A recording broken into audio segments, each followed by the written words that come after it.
Good morning, everybody. Welcome to the, March 5th, Friday, March 5th, meeting of the Baltimore County delegation. Delegate Pat Young, chair, and we are joined by, actually, Barb, do we have, go ahead and let the pages in that we have. So they had mentioned earlier, and for folks that might be paying attention, there's always been a page program where we invite high school students down to work in the Senate and the House. This has been a little strange because it's been a virtual session, but the PAGE program is still intact and they've been doing things behind the scenes. So we thought we wanted to thank them for the work they have been doing and let them know that we appreciate their interest in politics and in staying involved in the way that Annapolis works and how Maryland works. So just want to invite our pages to the delegation meetings from Baltimore County, at least.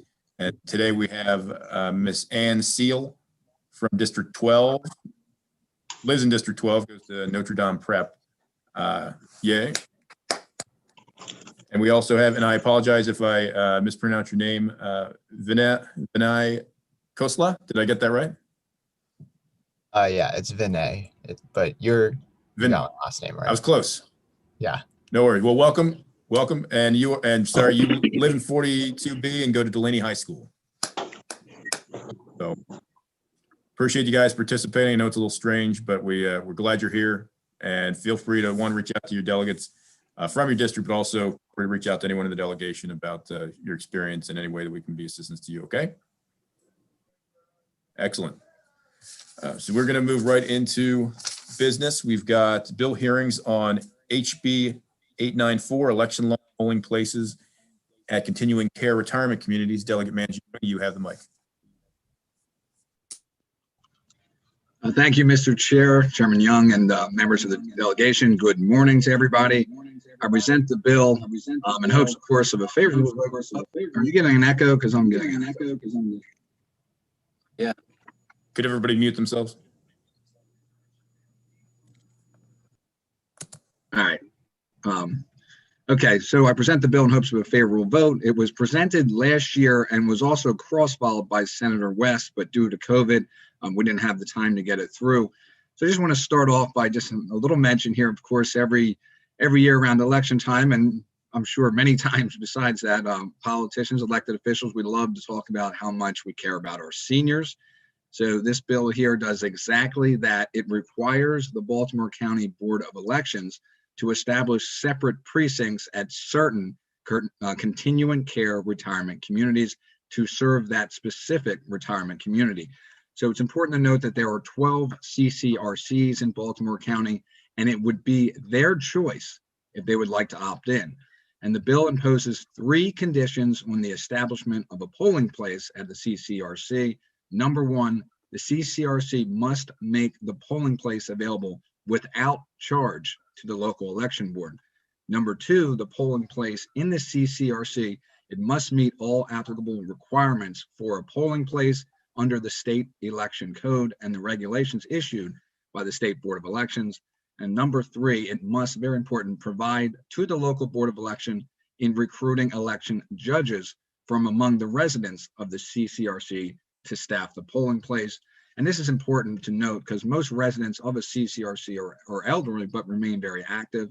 And this is the reason CCRCs are being suggested and not nursing homes or assisted living facilities where residents are more infirm and much less likely to be able to withstand, of course, the physical duties of manning a polling place all day during the election day. Just a little note here, with 4 CCRCs in my district, I spoke firsthand both on the campaign trail and a number of events. They host a lot of events, these senior groups at the CCRCs, and they're very active in civic engagement, and they host, like I said, political forums, and they talk about how they prefer to vote in person. And of course, with age unfortunately creating a difficult physical barrier and unpredictable weather, as we see around election time, that voting can be a serious challenge to those seniors that hope to remain a part of the electoral process. So currently, right now, Broadmead is a licensed CCRC in my district, and it has a polling place inside the facility, and most of their residents do vote because of this. And my hope is we can have more CCRCs, making it more convenient for their residents. And just a note here, very important, that finally, time and time again, we know the General Assembly has passed legislation to remove barriers to voting in Maryland. Just recently, we passed House Bill 156, which makes it easier for college-age kids and hired a student coordinator. Even though college kids, of course, they're very young and savvy, but we passed the bill to help them, which is good. And we also passed a bill yesterday, I believe, that dealt with early voting centers and bus stops, et cetera. So we often strive to help those with their right to vote. And it's important to note that this bill has significant support, as you can see in your packet, and I have here, the Lifespan Network, which is the largest and most diverse senior care provider association, Maryland, Common Cause, the Maryland Continuing Care Residents Association, AARP, they all support the bill. The county executive is not opposed. He dropped any opposition last year, and MACO as well dropped any opposition. So this bill has support. It's a great cause. It's a very important thing, and I appreciate your support. Thank you. Thank you, Delegate. And I believe you have one person signed up in support. We have, looks like Reverend Pamela Folks. Go ahead, ma'am. And Yes. we give the sponsor unlimited time and the folks that sign up 3 minutes. So go ahead. Thank you. Good morning, everyone, and thank you so much for having me join you all this morning. Again, my name is Reverend Pamela Folks, and I am testifying on behalf of the Randallstown branch of the NAACP, supporting House Bill 895, polling places at continuing care retirement communities. And thank you, Delegate Nino Mangione, for supporting this bill to establish a separate precinct in continuing care retirement communities. This House bill coincides with the NAACP's mission to secure equal rights in order to eliminate race-based discrimination. And it ensures there are no exclusion to the opportunity of participating in one of the nation's most fundamental rights in the aspect of citizenship, the right to vote. Our families, our retired politicians, retired government officials, retired teachers, and retired community leaders all have paved the way for many of us. And their desire to have a voice via vote should not be diminished because of the mobility aids, the walkers, the wheelchairs, nor the access to a voting location. Location should never be a factor in their ability to vote for or against changes in policies that they may be most vulnerable to. Factors like Social Security and Medicare are for some their way of life. Voting decreased in the continuing care and retirement communities 18% in the past year, from 11.9% to 9.8% of residents. Enacting House Bill 895 gives the opportunity, accessibility, convenience, and safety while voting to the 1.3 million continuing care and retirement communities, in addition to the 800,000 others who live in and are supported by residential care facilities. The Randallstown branch of the NAACP supports the bill to provide separate precincts and polling places at continuing care retirement communities. And again, we thank you and we look forward to partnering with you. Thank you, Reverend. Questions for the sponsor and the panel? Delegate Ebersol. Yes, and I have two, if I may, Mr. Chair. The first, pretty much logistic. I think Delegate Mangione and I have gone back and forth. He said 12 continuing care retirement communities, and I see it's defined as being greater than 200.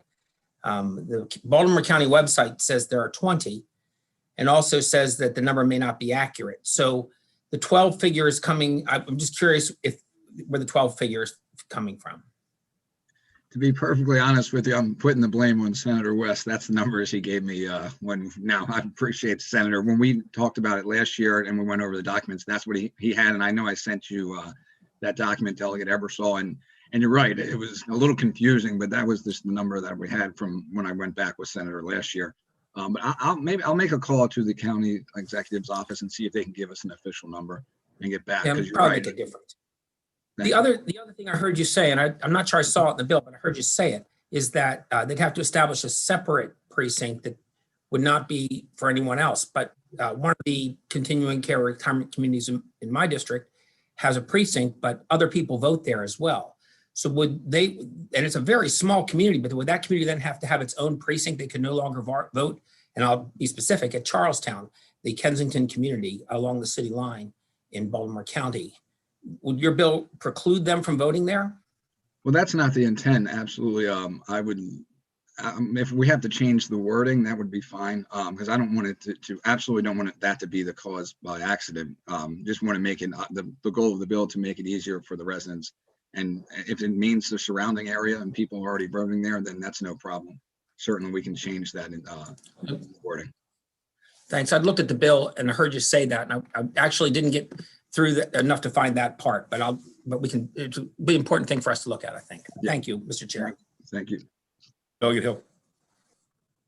Thank you, Mr. Chair, and thank you, Delegate. This is a good bill. I actually had the same question that Delegate Eversole just asked. I think that's an issue. But the second question I have, since that one's been answered, is do you have any idea why the board if some of these community CCRCs have been asking, have they been denied? Has the board said we won't set them up? Well, it's my understanding that Senator West did try to put the bill in a year or so ago. And No, I mean without the bill. Without the bill. Are I'm not these sure. communities asking and being denied polling sites? You mean just with the State Board of Election? I'm not sure. That's a good question.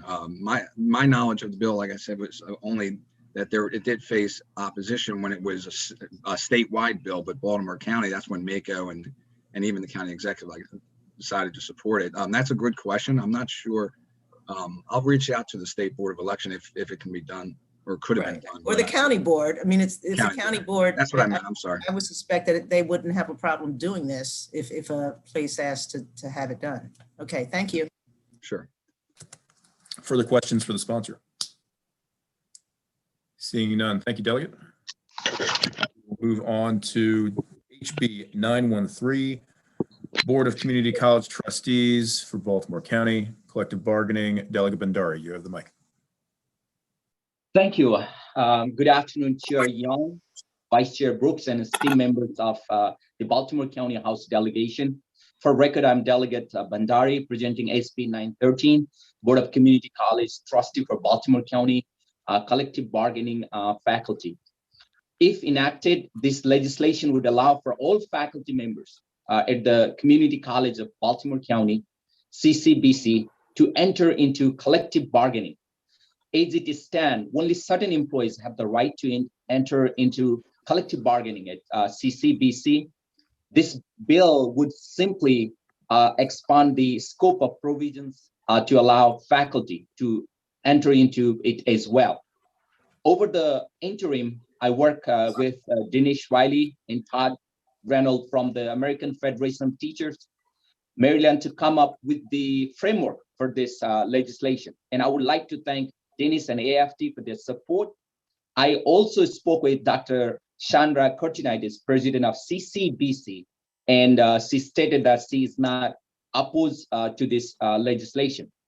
The fight for faculty to enter into collective bargaining at CCBC has been going on for quite some time now. Some of the adjunct professors we spoke to mentioned that they have been fighting this battle for a decade at this point. As an educator and a union member myself, I know the importance of being able to enter into collective bargaining, and I believe we owe it to both the faculty and the CCBC institution to pass this legislation.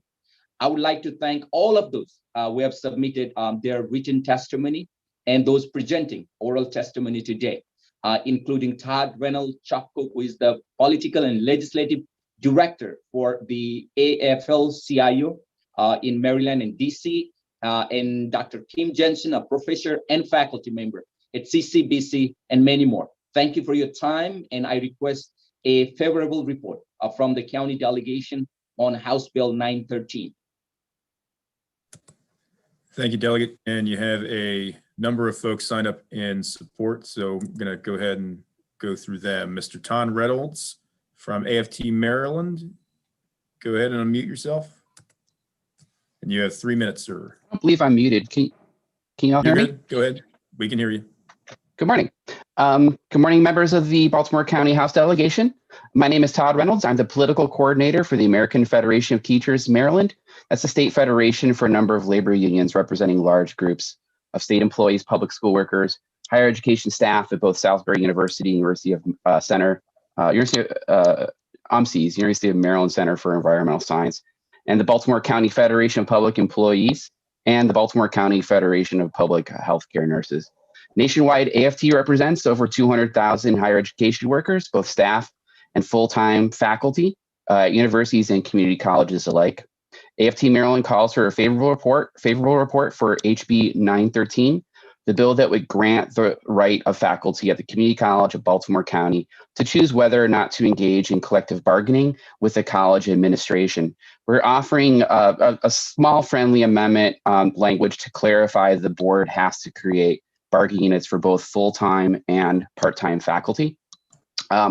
Briefly, the college already bargains with its staff, both AFL-Cio and CWA, and has had that in place for dozens of years. This bill is enabling language that gives faculty the right to choose whether or not they want to engage management to bargain an agreement covering the conditions of employment. The bill amendment brings the bill in line with what is already in place at numerous community colleges nationwide, and indeed is already true at Montgomery College right now in our state, by clarifying that bargaining units shall be created for both full-time and part-time faculty. Again, AFT Maryland calls for a favorable report for HB 913. Thank you.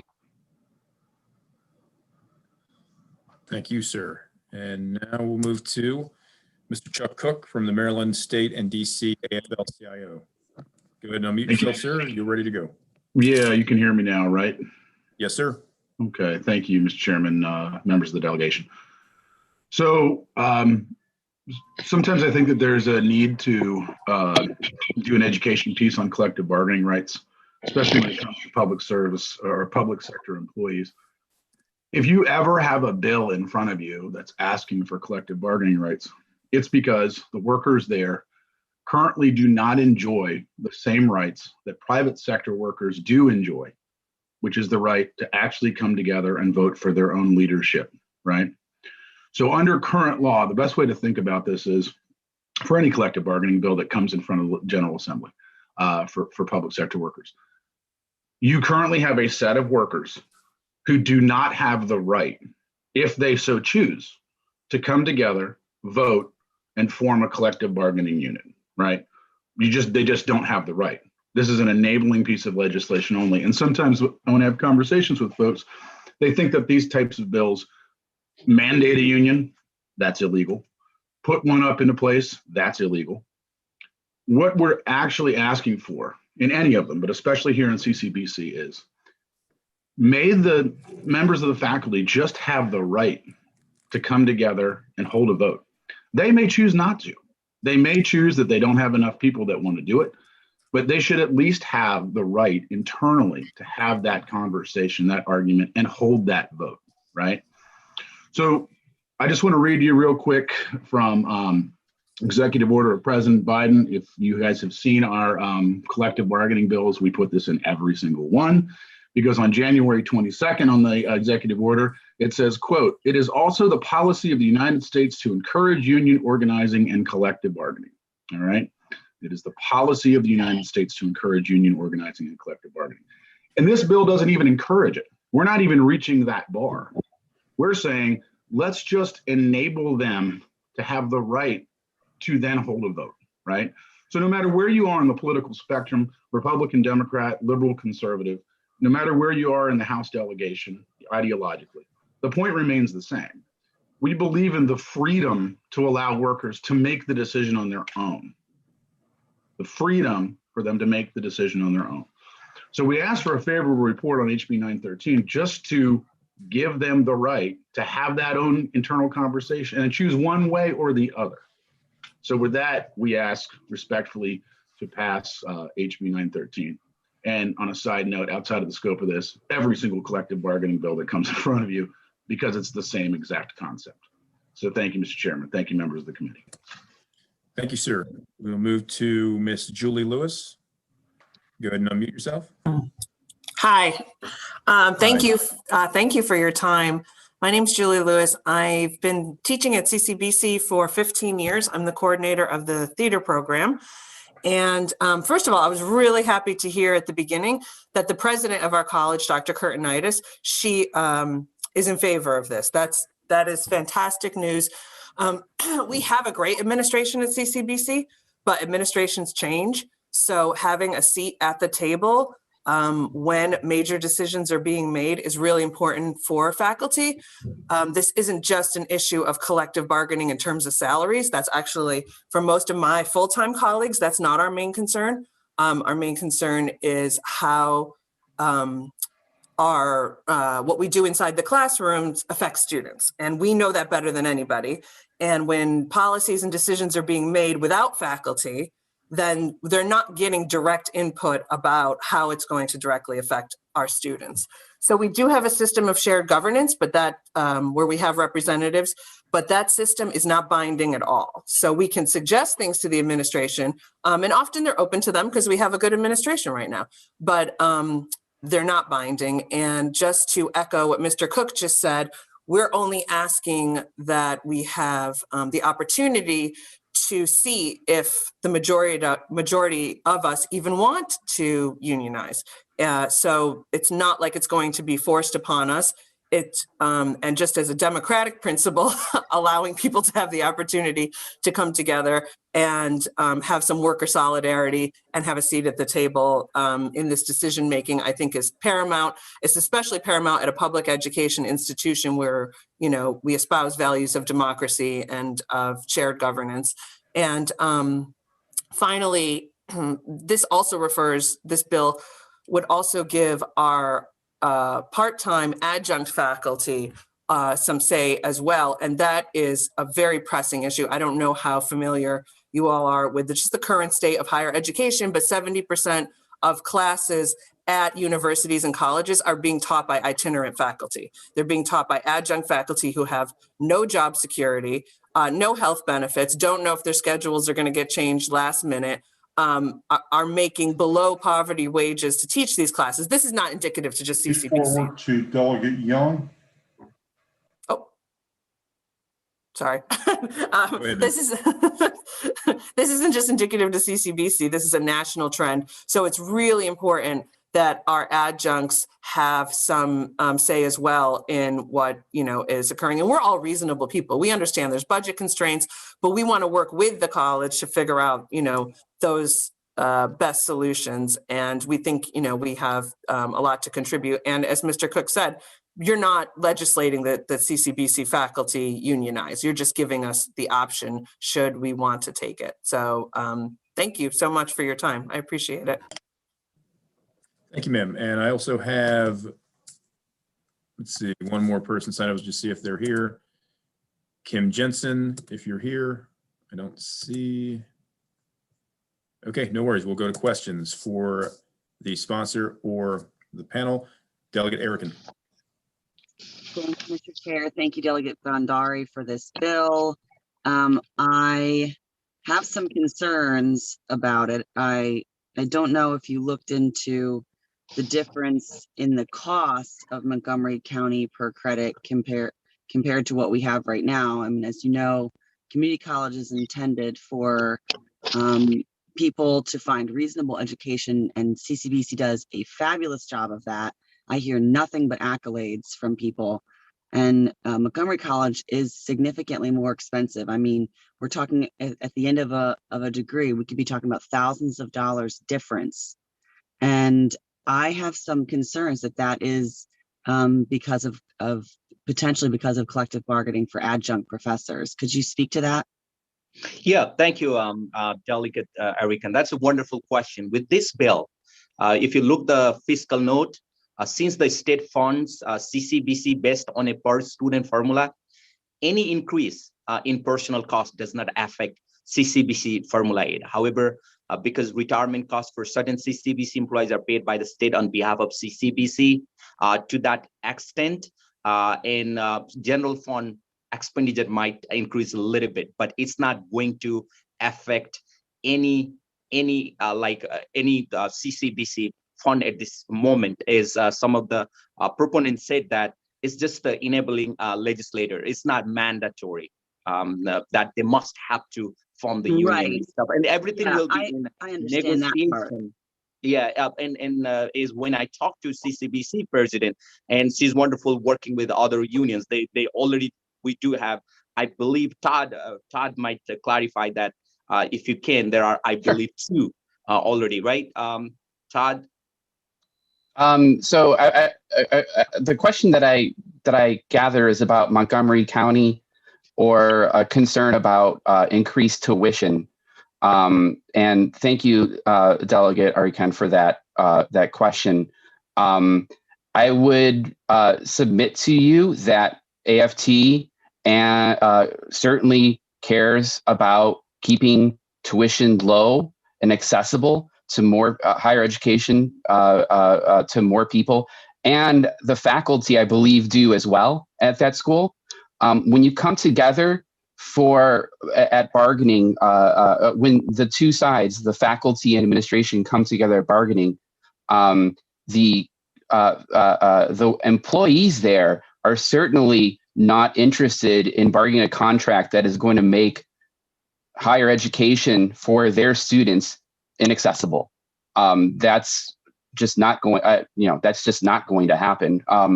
Bargaining is, again, what two sides can sit down at the table and work on and agree to in the best interest of the college.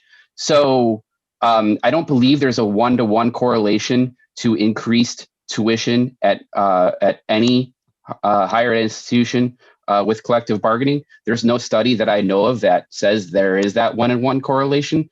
So that's what I would look at what is a priority for the employees of that institution.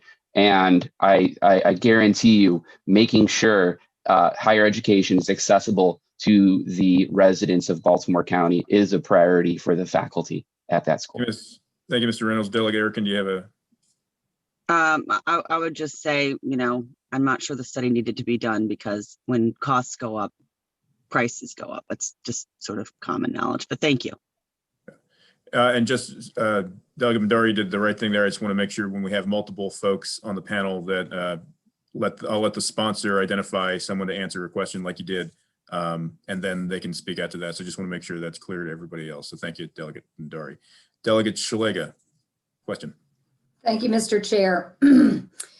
So I guess Delegate Bhandari or whomever you think should answer this question.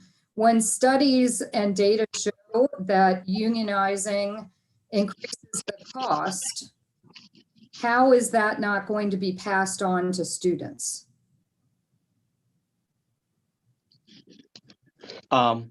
Thank you, Delegate Shalega. It's all about having a voice. Being myself as a union member, what I can guarantee, what I can assure you that they also fight for the public dollars. They advocate for their institution.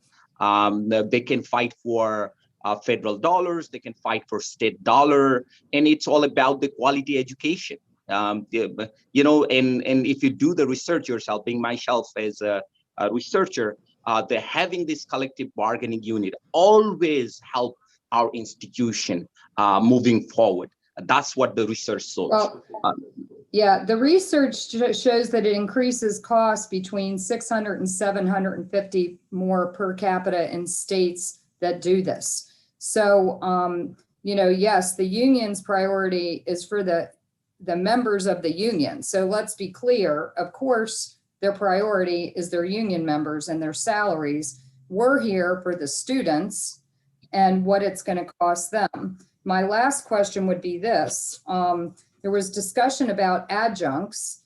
As a night student for many years, graduated in my 30s from college, my best professors were adjuncts. And they were often retired teachers, retired principals. I was an education major. They were phenomenal. So is there a shortage of adjuncts? Is that why you're putting the adjuncts in? Because it's been my experience that there are lots of folks that would like to teach part-time, in a second career, and there aren't enough opportunities for them. Is that not what you're hearing? Dr. Kim Jensen, would you take that question? Kim's not here, but I can address that. Sure. No, it's not. No, there's not a shortage of adjuncts. What there is there's the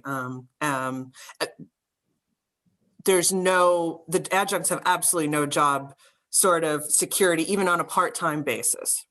So understanding, for example, if they're going to have, a certain number of classes next year, and universities across the country save quite a bit of money on having adjuncts. And you are absolutely correct.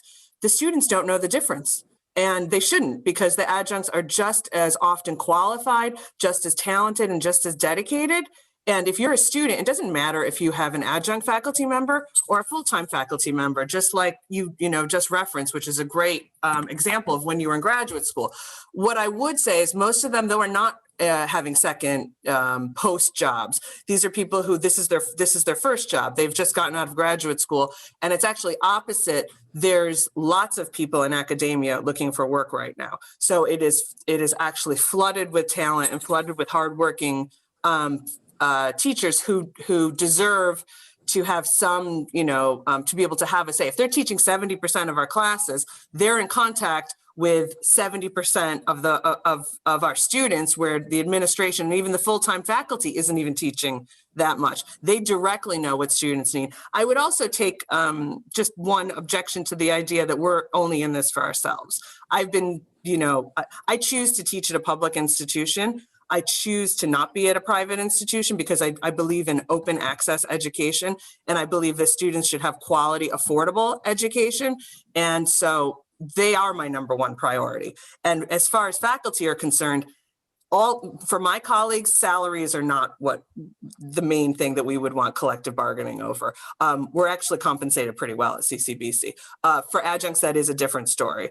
But I know that making strides towards having more equitable conditions none of us want to see student fees go up. None of us. I mean, we all promote, you can actually come to CCBC for free, because a lot of that funding, thanks to you guys, is coming from state funding as well. So only about 1/3 of our funding comes from tuition. So it's not a direct one-to-one. Thank you, Julie. I would contest that you made my point, that adjuncts are great, often bring, and I was not in grad school, I was undergrad and also community college prior to that. And those adjuncts, in my experience, delivered a higher quality oftentimes than full-time, because they work in the real world and they bring a real world experience. And you just told us that there's no shortage of them. So I think that bears it out that we don't need this collective bargaining. You said there's plenty of people that want to teach. So, I think you've made the case that we don't need this bill. Thank you. Thank you, Delegate Ebersole. Thank you. I hope somebody can answer this question. What does an adjunct get paid for a 3-credit course? Go ahead, Julie, please. Go ahead, Julie. I'm not just a faculty member, I'm the coordinator of the program, so I do the adjunct contracts. So Right. For a 3-credit course, they get about approximately $2,700. That's Okay, college, yeah. and a full-time load is considered to be 15 credits, is that right? Yes. If we take 27 and multiply it by 5, and I swear I'm doing this on my calculator, that's $13,500. Now, we might say they have other jobs, but frequently adjuncts, other jobs are being adjuncts at other schools. They piece together as many credits as they possibly can. So this is a $13,500 a year job. That's the rate at which they're being paid. Now, just because there's a lot of people that want to work at something doesn't mean that we should treat them badly.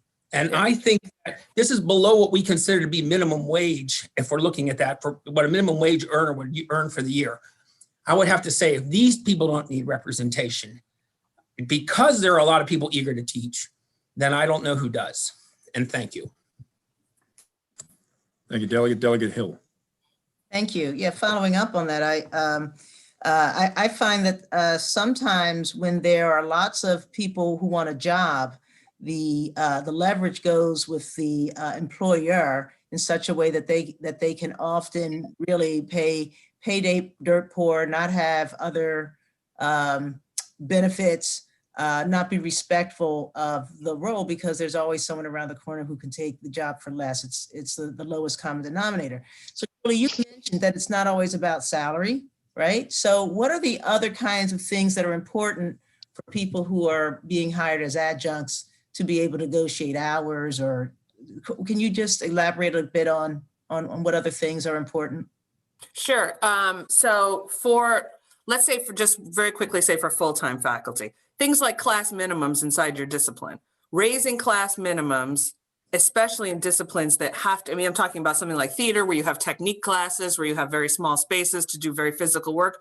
Raising class minimums without faculty input directly affects student learning. And yeah, of course, it affects our work environment, which is why we would, want to be able to speak to that. So that's just one thing. In terms of adjunct faculty, if they could, for example, just be able to have a little more job security and know, okay, I'm definitely going to teach these, 2 classes in the spring. I can count on that. It's not going to be canceled last minute for me. That alone is a non-salary issue that makes their working conditions, better for them and better for the students. Because when classes, get, switched around last minute, then, you have faculty who are not prepared to come in. So those are the types of things like, should they be able to take a sick day? If you're not a full-time faculty, those sick days, if they are at all, are very arbitrary. They're, so then you're going to have a sick faculty member coming into class because they literally can't afford to take a sick day because they're going to be penalized. So things like that are not directly related to their salary, designated spaces on campus with which to meet with their students. CCBC does try to do that, by the way. They've created adjunct lounges, which are great, but they're not on every campus. Those could be expanded. Those are ways that adjunct faculty advocating for their work environment would actually also help the students. Students want to be able to meet with a faculty member in person in an office, not in a kind of like open public space, because often they have things to talk about that they want to be private. Yeah. Okay. Thank you. And my assumption is also, and you can correct me if I'm wrong, so this is a yes or no question, that sometimes even the decisions about how many credits qualify as full-time, right? That transition between being an adjunct or being part-time, and when benefits begin to come in, aren't those also some of the things that become really important to be able to at least have a discussion about? Yes, absolutely. Or about just things like opening up full-time tracks. Should adjuncts be able to have, for example, interviews? Shouldn't an institution that has been having you teach for them for years, have shouldn't you get some sort of priority when they're actually opening up a full-time position, stuff like that. Yeah. And the other thing is that, we can be prorated, faculty and full-time, which means that if your class doesn't reach a certain minimum, that's taken directly out of your salary if you're an adjunct. If you're a faculty member, you find ways to go make that up in other ways. But if you're an adjunct, now you're cutting into that, as Representative Ebersol said, you're cutting into $2,600, $2,700 of that if your class, is a couple of people short. So yeah, it's pretty vital. All right, thank you. Mr. Chair. Thank you, folks. Mr. Chair, if I may respond to Delegate Seliga's concern, actually, I would like to emphasize that, teachers' working condition or faculty working condition are student learning conditions. And so by addressing universities or college or classroom issues, everyone gains. In negotiation, educator and their employees collaborate on student-centered issues, that is setting limits on class size, specifying time for teacher, and how we can do the best practices. And I would also like to confirm that any such cost largely depend on the collective bargaining process developed by the Community College Board of Trustees for Baltimore County. And there were approximately 420 faculty that do not currently qualify to have collective bargaining rights. And this bill is wonderful to have their say, their rights as well. So this is very important piece of legislation. Thank you, delegates. That concludes the hearing for HB 913. We're going to move to HB 1094, work group to evaluate the establishment of a regional waste disposal facility. Delegate Ruth, when you are ready, you have the mic. Thank you, Mr. Chair, members of the delegation. Sheila Ruth, Delegate Sheila Ruth, presenting House Bill 1094. This bill is a priority of the Baltimore County Executive. It deals with waste, which is becoming an increasing problem for local jurisdictions. Baltimore County's landfill is running out of space, as are landfills in other jurisdictions. The recycling markets are not as well developed as we need them to be. We saw a couple years ago when we stopped being able to ship a lot of recyclables overseas. There was a huge problem with that. Decomposing food waste is a major contributor to the climate crisis, and yet there's limited ability to divert organic waste in Maryland. Plastic waste is breaking down into microplastic particles, which can now be found everywhere on Earth, including in animals and humans. So each of the local jurisdictions is working on finding solutions to the problem of what to do with our waste, but there are advantages to working regionally. Economies of scale can lead to cost savings. Recycling markets may be easier to develop with the greater output of multiple jurisdictions. The counties and Baltimore City in the region working together along with other stakeholders may be able to find more creative solutions. HB 1094 creates a work group to evaluate the establishment of a regional waste disposal facility to serve Anne Arundel County, Baltimore City, Baltimore County, Carroll County, Harford County, and Howard County. The work group will include representatives of each of these jurisdictions, as well as representatives of other stakeholders and experts. I've also submitted amendments, which are in the folder, that clarify that the intent of the bill is for the work group to look at the problem of waste holistically and to focus on diversion as well as disposal.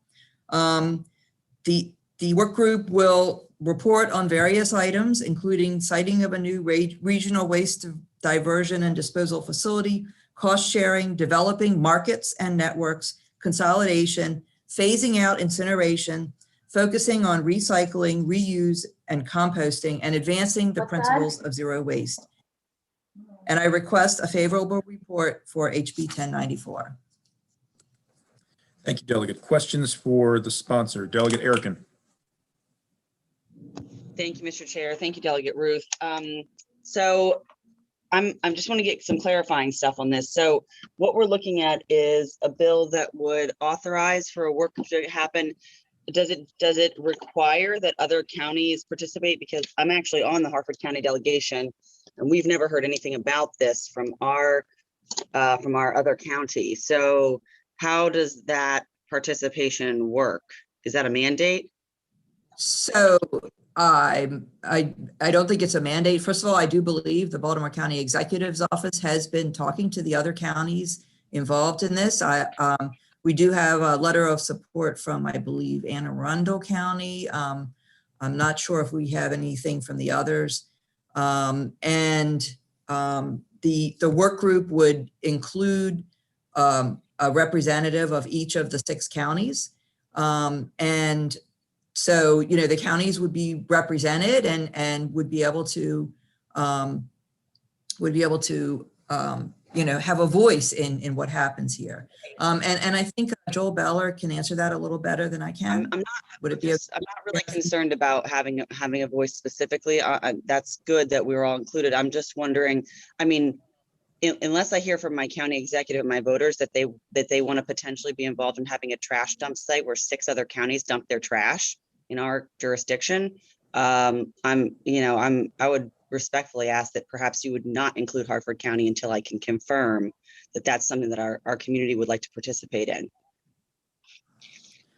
Joel, Mr. Chair, could I call on Joel Beller from the county? I think you can, Delegate. That. Go ahead. Yes. Thank you.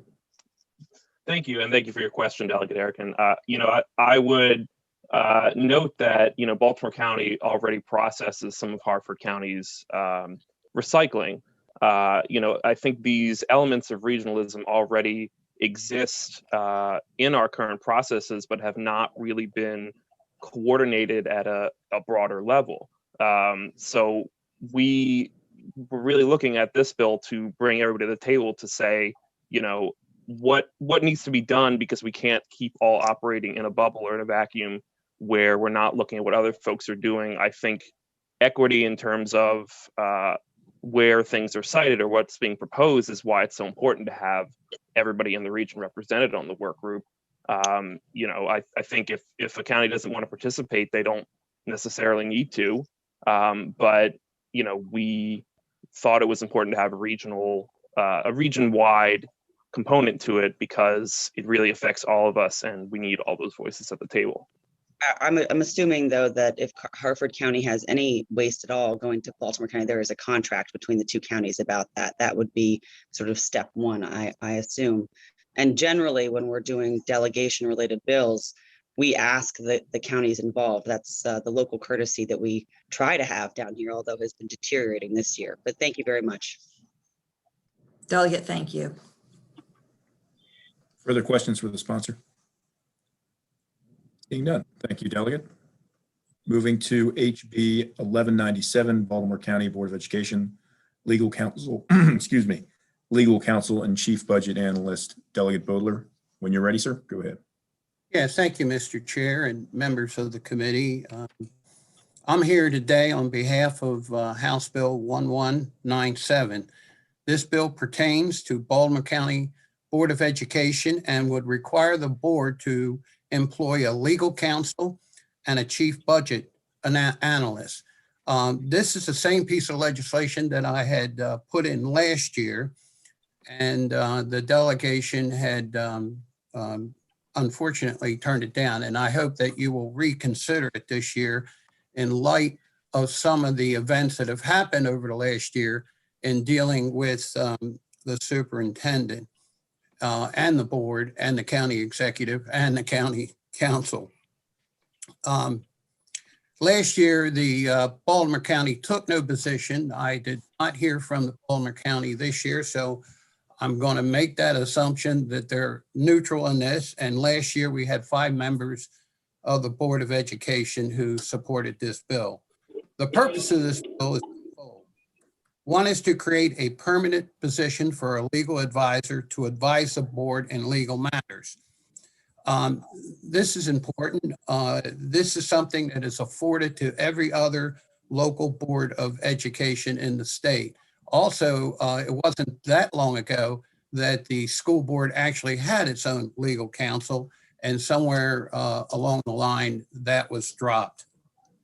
Currently, the board may retain legal counsel to represent itself in disputes with Baltimore County government, but this does not supplant the need for ongoing counsel to address the myriad of issues the board manages all year long. A legal advisor would provide that counsel that is very important. Secondly, the bill would create a position for a chief budget analyst who would approve the budget and ensure spending is in accordance with the budget. Just recently, the board had taken the step to create a standing budget committee, and this would be a big help to them, you know, in doing the work that they need to do. I think it's important for us to remember that 49%, over $2 billion of the county's budget is dedicated to the schools and to education. And I find it interesting that we elect the county executive. He's elected by the voters, but the superintendent is not. And yet the superintendent has the ability to control half the budget, and he has the authority to basically do whatever he wants to do. We can allocate money, as we have in the past, for certain things to be done. And yet by the time the superintendent gets it and develops his budget, he can take that money and basically use it for whatever he feels that is necessary. The aim of this bill is to be preemptive, enabling the Board of Education to receive the legal counsel before disputes arise and before, you know, the budget is analyzed. I believe this bill would create a greater degree of accountability for Baltimore County Board of Education and for the parents. You have to stop and think that board members, you know, a lot of them are elected, And, a lot of them have to answer directly to the voters. So I'm asking you if you consider this and give us a favorable report. Thank you.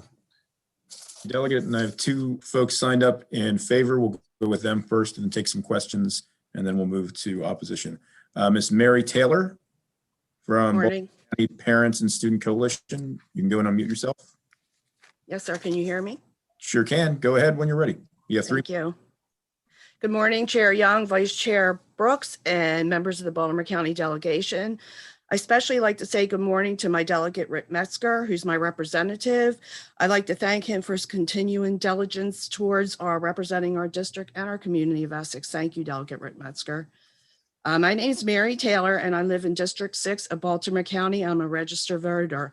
I'm also the co-founder of the newly formed Baltimore County Parent and Student Coalition, and I come here today to represent the 3,500 parents, teachers, students, and community members that formed out of necessity and desperation regarding the functioning of Baltimore County Public School System. At the February 23rd Board of Education meeting, Vice Chair Julie Henn motioned to form a new standing budget committee to work collaboratively with central office staff year-round to allocate resources for all students. The committee would allow the budget to have ongoing dialogue with staff on budget priorities and will give the public greater visibility into the budgeting process. It will also serve as a forum for examining special areas of fiscal interest. This motion passed the Board of Education, and the position of the budget analysis would support this committee. The Board of Education of Baltimore County must be able to fulfill body statutory obligation of oversight of Baltimore County Public Schools. House Bill 1197 provides the necessary resources in order for them to do so. Currently, by law, the board is not permitted to hire legal counsel except in disputes involving Baltimore County government. Further, unlike Baltimore County government, the board has no staff to assist in its budget process, despite its budget representing more than half of the total Baltimore County budget. This bill addresses both of these issues. Specifically, this legislation provides the board with independent legal counsel as well as independent budget analysis reporting directly to the board. These resources will allow for a higher level of oversight with dedicated, specialized staff to serve as informed and independent legal and financial advisors to the board on its decision-making. As I stated before, the board recently established a standing budget committee to work with school systems on budgeting year-round. And for the first time, citizens like me, through the work of this committee, will be able to witness and participate in this budget process. This is long overdue. A budget analysis would be critical to support the work of this committee. In addition, to effectively address any and all conflicts with the superintendent, the board must independent, objective legal and financial representation.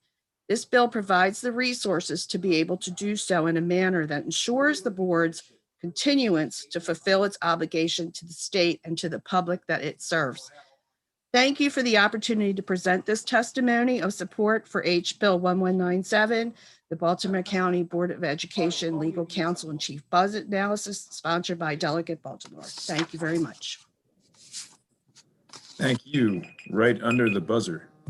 Thank you, ma'am. We have Miss Amy Adams from Baltimore County Parent and Student Coalition. If you're here, go ahead and unmute yourself. Yes, good morning, delegates. Thank you very much for your time, and I'm happy to be able to testify for support of HB 1197. My name is Amy Adams, and along with Mary Taylor, I'm the co-founder of the newly formed Baltimore County Parent and Student Coalition. I'm also a parent of 3 Baltimore County students. During this past year of virtual schooling, we have tried to be very informed and engaged stakeholders. Despite parents, students, and community being at the top of BCPS's organizational chart, our concerns often are not addressed. We have concerns about the quality of education being provided on the virtual platform that will continue for the rest of this year, despite schools opening in the hybrid model. We have concerns about services being provided for students with IEPs, 504s, the ESOL students, and the free and reduced meal students. We have concerns about contracts amounting to millions of dollars, as well as overall budget for the school system that is almost $2 billion and half of Baltimore County's overall budget. We want our school system to be strong and successful. We want our school system to be transparent and effectively communicate with stakeholders. We want our school system to be held accountable for providing the best education to all students in the county. We feel that adding legal counsel representation for the Board of Education and a chief budget analyst will help strengthen the role of the board. At the February 23rd Board of Education meeting, Vice Chair Julie Henn motioned to form a new standing budget committee to work collaboratively with the central office staff year-round to allocate resources equitably for all students. The committee will allow the board to have ongoing dialogue with staff on budget priorities and will give the public greater visibility into the budgeting process. It will also serve as a forum for examining special areas of fiscal interest. I ask for your full support of this bill, HB 1197, providing guaranteed funding for a budget analyst resource for the board. I further ask you to support this bill as it provides the board with funding for and authority to hire essential legal counsel. The authority is afforded to every other local Board of Education in the state. Baltimore County should be no different. Thank you very much for your time this morning. Thank you, Ms. Adams. Questions for the sponsor or the panelists in support? Delegate Stein. Thank you, Mr. Chairman. Delegate Butler, thanks for bringing this bill before the delegation.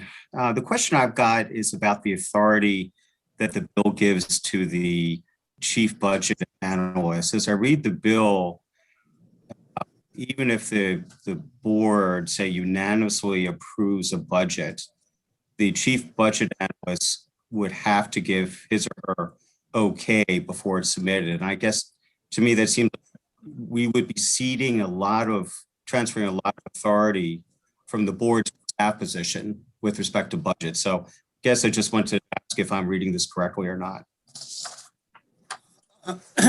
Yes, yeah, you are reading that correctly. This is, when I crafted this legislation, this is what the board had asked me to do. And so, yes, you're absolutely correct that he would sort of give the final okay to, especially to the recommendations that they want to do. Okay, Mr. Chairman, if I could just follow. So you say that the Board of Education has specifically requested this language for the bill? Yes. Yeah, this is the language they requested. Well, it was requested last year. So the bill's in the same posture that it was last year. Okay, thank you. Vice Chair Brooks. Thank you, Mr. Chair. Yeah, this question is for the sponsor. Yeah, Delegate Butler, the Office of Internal Audits has allocated a set number of hours to the fiscal year for school to do the budget analyst work. So would this not be a duplication of efforts? That's a very good question. I don't think it'll be necessary if they get the analyst to, allocate those hours because it wouldn't be necessary because the budget analyst would be there all year round. Okay, a follow-up question, Mr. Chair. Delegate, what is the fiscal note on this bill? I gotta apologize. I don't have it in front of me. I'm trying to think of what it was last year. I don't think it was all that. Chair, I can share that. Okay.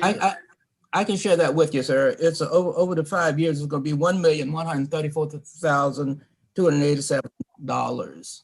Yeah. Well, let me just say this: that in the conversation I know that I had last year with the county executive, he said that wasn't a problem.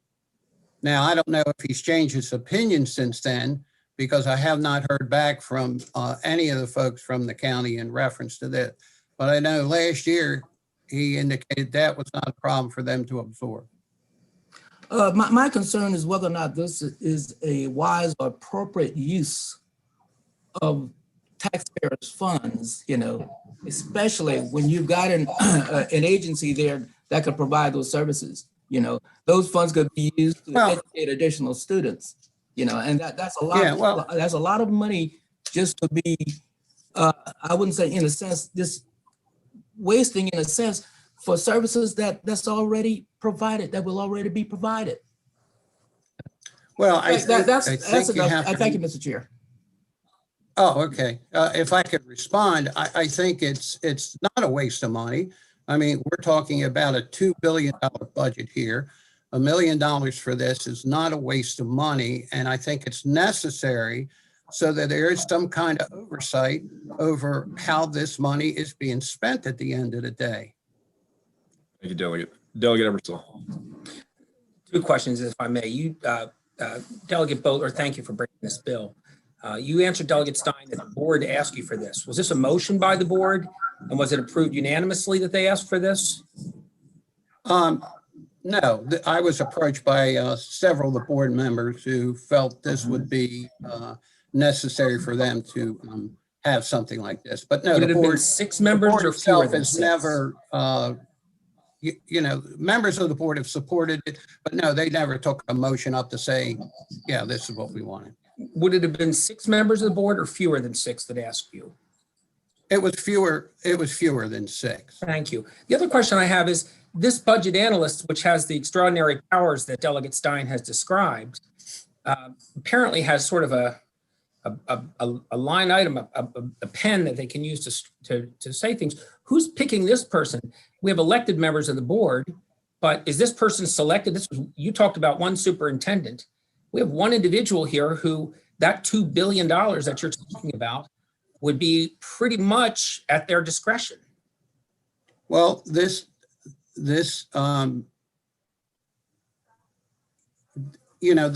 budget analyst is necessary for them to be able to have some oversight of.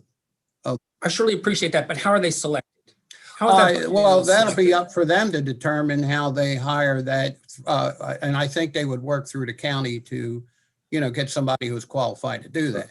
But for all intents and purposes, it seems that we don't even have a majority of the board asking for that budget analyst. So I'm concerned about. Well, let me say this, out of the 6, we last year had 5. Yeah, so it's not a question. I don't think it's, Well, it's that confirms. I think how many wanted it. I think it's the question of, we need to step in and do something here. I think is, maybe this is not the right model that you think would work, but I do think something should be done where you have one individual who can control the budget and the money comes in.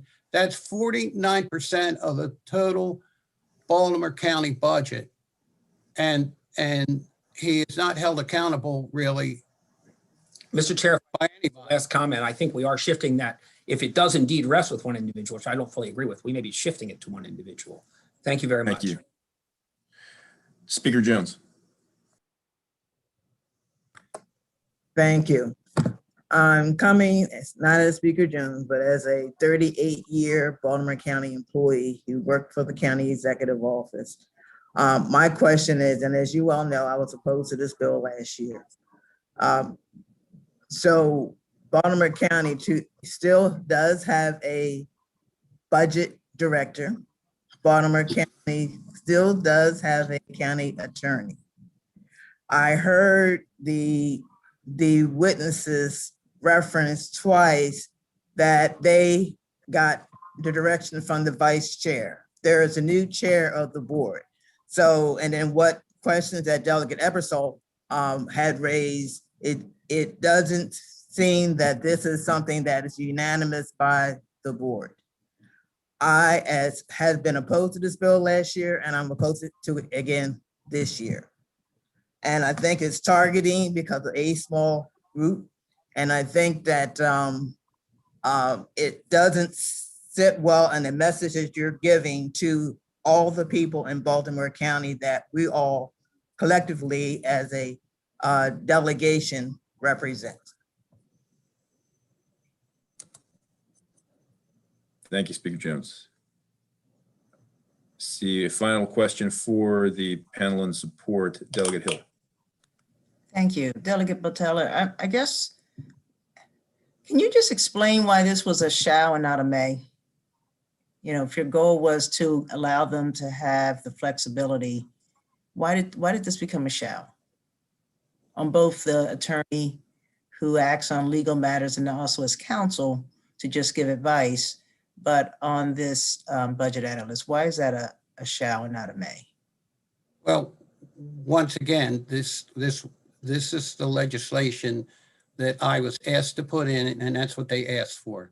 They wanted it a shall. And I think part of that is so that there gets to be some, some kind of oversight. There are many times that the board has requested that monies would be spent in certain areas, and then they were just spent elsewhere. And I think this is important even for the county executive and even for the county council. Once again, I'm going to state this, it's over $2 billion, 49% of the budget, and the superintendent is not elected by the people. And I think parents and all are, they're shut out of this process. I think it's a great way that they'll have the opportunity at least to sit in to hear where the money is spent. And, look, I've looked at these budgets in the past. And matter of fact, I remember when Rufus Berger was the county executive, and I came to him and I showed him 3 years of the budget. And I said, look at this, look at how the money is being spent. And he was shocked by this. And to his credit, at that time, he did take some action, to try to remediate some of the problems that he saw in the budget. Thank you. I would just point out, as you said, the superintendent is not elected, but he or she is selected by the board and works at their discretion and will, right? So they have the authority over him. They don't work for the superintendent. The superintendent works for the board. Thank you. Thank you. And we have one person signed up in opposition, Ms. Cheryl Pastor, member of the Baltimore County School Board. Ms. Pastor, when you are ready, you have the mic. Thank you. Good morning. Thank you, Chairman Young, Vice Chair Brooks, Speaker Jones, and the delegation for your work and support for our children in Baltimore County. Although I am a member of the school board, today I speak strictly as an individual citizen, just as the 5 spoke last year. I'm also speaking as an educator. In that light, I share my concerns about House Bill 1197. The bill asks that the system employ legal counsel to serve as the legal advisor to the county board.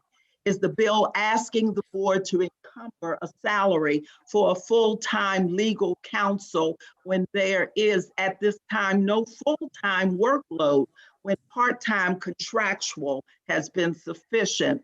Is that fiscally sound when these funds could easily be used for educational, social, emotional services and support for our children? Admittedly, I do not see the connection to the legal counsel position, but House Bill 1197 also asks for a chief budget analyst, requiring that analyst to review the county board's budget and approve or return the budget with suggested changes. Does this imply that the analyst supersedes the board's authority to approve the budget and send it unfettered to the county council? If this is the case, what law supports that change of the board's authority and responsibility? And to whom does this person have accountability? Currently, the budget process has up to 8 BCPS budget professionals in the Office of Budget and Reporting who work with BCPS departments and also employ a very solid relationship with county government budget staff for further support. Now the board has a standing budget committee working between the board and staff, pulling in our constituents, our parents. The county has budget professionals who assess school systems submitted budgets, makes recommendations to the county executive and the council.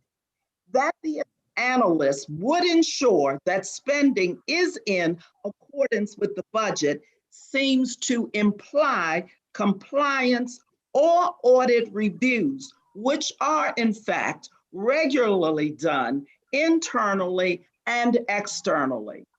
What will be accomplished with yet another position at the top of our system? What I see is the loss of human resources for our children. Children first. Our children are watching, and I want to thank you for this time.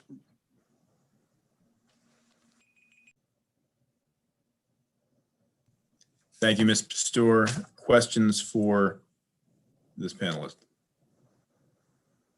Seeing none, thank you very much for the sponsor and to the panelists. And that concludes bill hearings for HB 1197 and our bill hearings for today. We're going to move into a voting session. And the bill we got on your agendas is HB 1141, Baltimore County Public Schools, air quality testing. I'll throw it to the subcommittee chair, Delegate Ebersol. Thank you very much, Mr. Chair. This bill has come to the attention of several interested groups, and several amendments have been suggested. I don't have those amendments in hand. So we did not take up the bill this week. We look forward to seeing the amendments and taking them up perhaps next week before delegation so they can be voted on. So we'll hold it till next week then. Okay. Thank you. All right. That ends the work for the delegation today, everyone. Thank you for your time. We'll stand adjourned. See you on the floor. Thank you. Yeah, Mr. Chair. Thank you, folks.